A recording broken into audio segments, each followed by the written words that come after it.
WBAY TV, your first alert station. Action 2 News This Morning live stream starts now.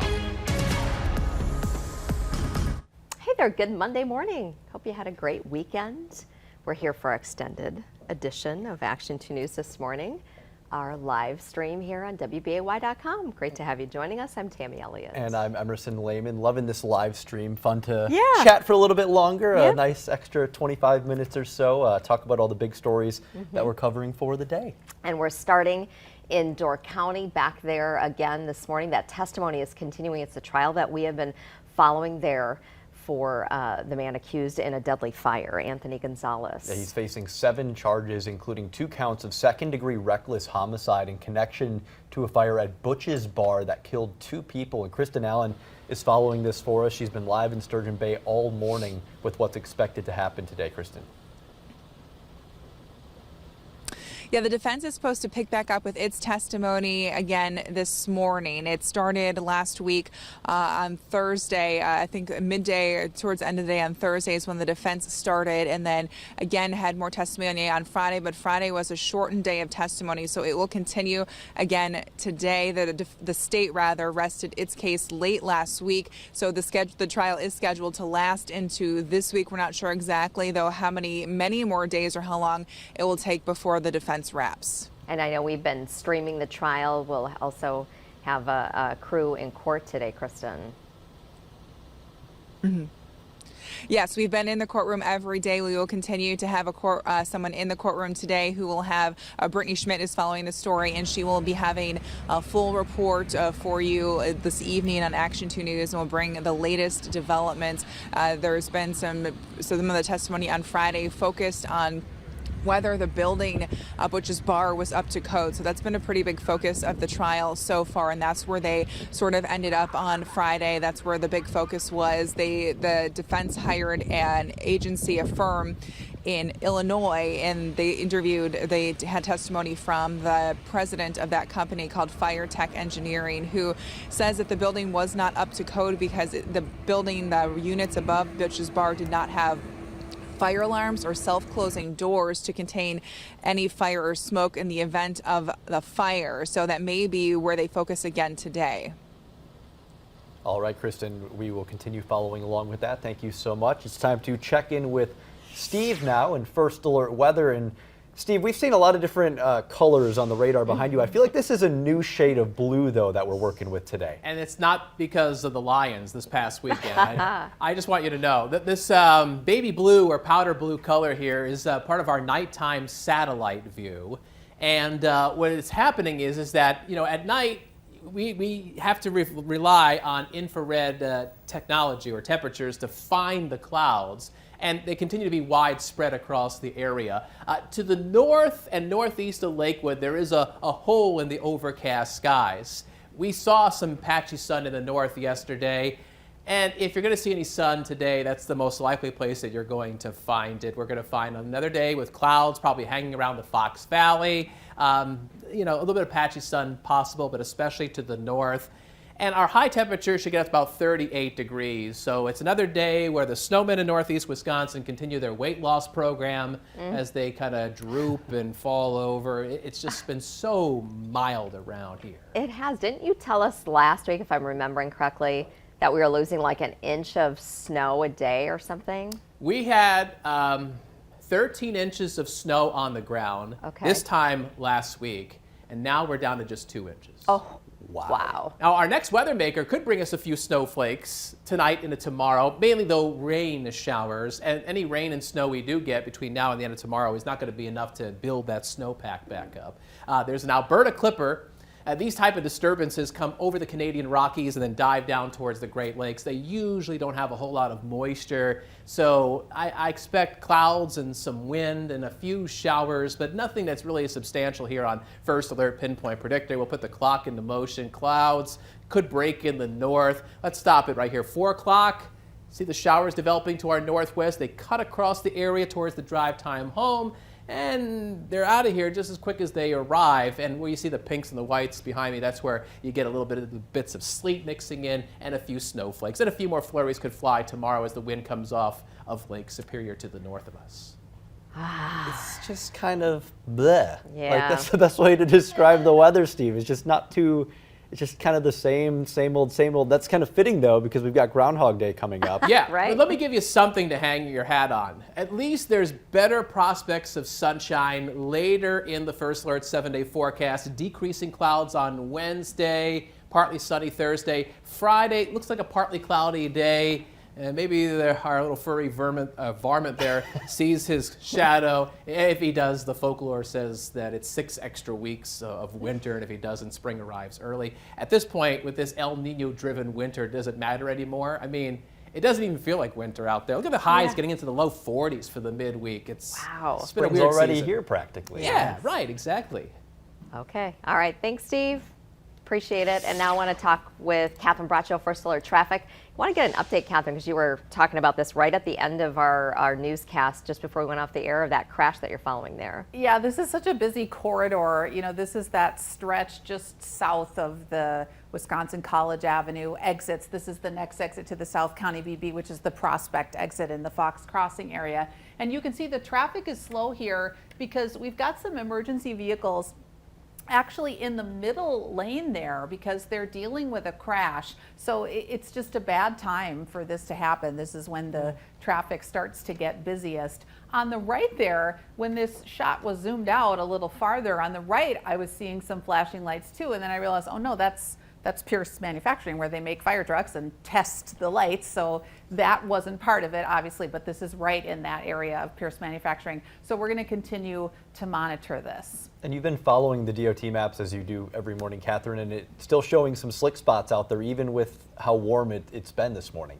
Yeah, I mean, we're a little bit, where's our temperature now? 30 degrees. So we are definitely dealing with some slippery stretches all over Northeast Wisconsin. You have that potential. Sidewalks, parking lots could be slippery too when you walk into work if they haven't been salted.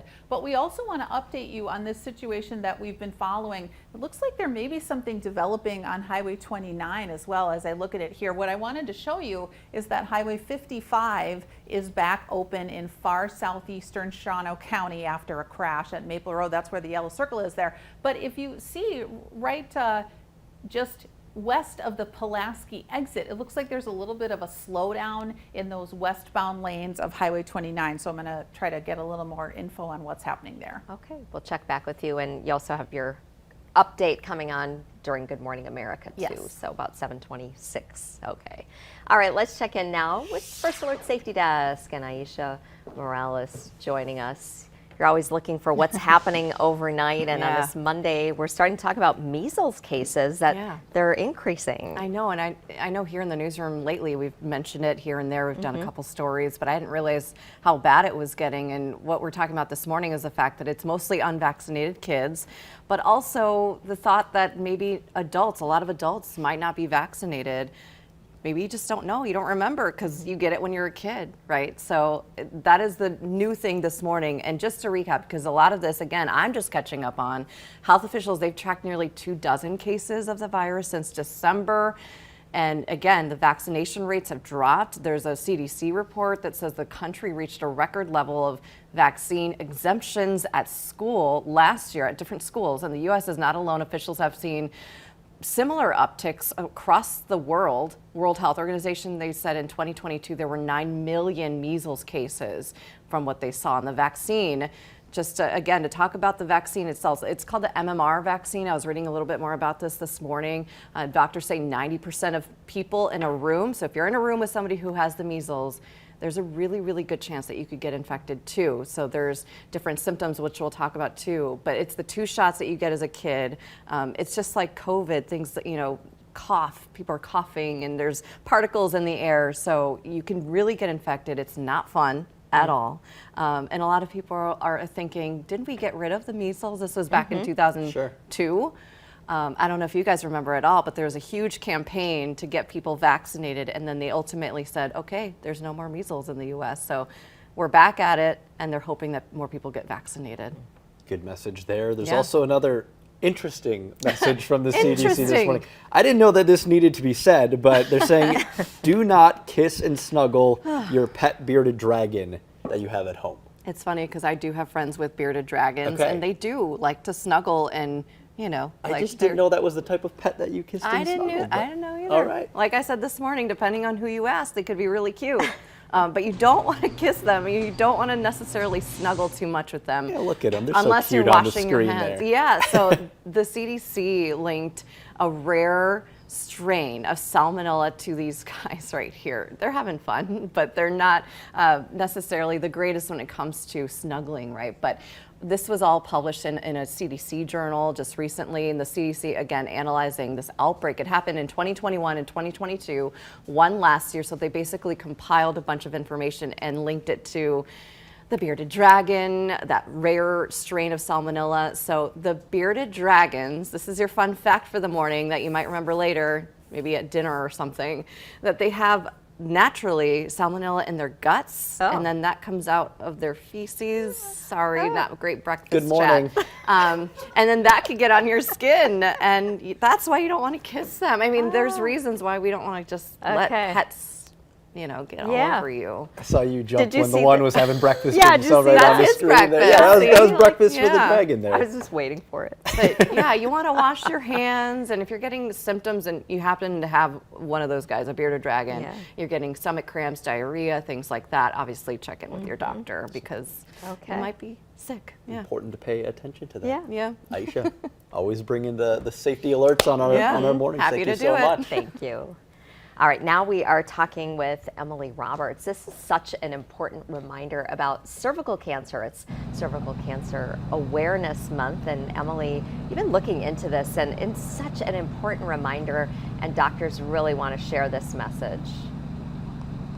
Tammy, so important. The biggest thing that doctors are saying this month is it's really valuable to screen for pre-cancer changes of the cervix during your recommended pap smears, because they say that early cervical cancer is actually really difficult to detect. Later on, you'll start getting some of the more common symptoms, but right away it can be really difficult without getting those screens and pinpointing those early changes to the cervix. That's the big thing they want to hit home is go get those regular screenings when they're recommended by your doctor, because they really can be life-saving. The Centers for Disease Control says every year more than 11,000 people are diagnosed with a new case of cervical cancer, and unfortunately, really sadly, about 4,000 people die from cervical cancer each year.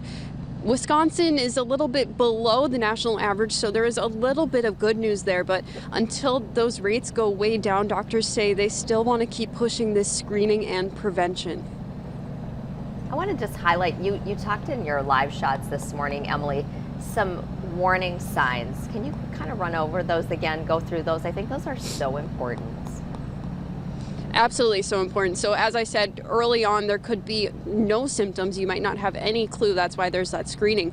But you could end up getting some symptoms like abnormal bleeding or discharge, pelvic pain, abdominal pain, even fatigue, being tired, general soreness. So still, of course, those symptoms don't necessarily mean you definitely have cervical cancer, but they are things to keep in mind, and absolutely you would want to go see your doctor.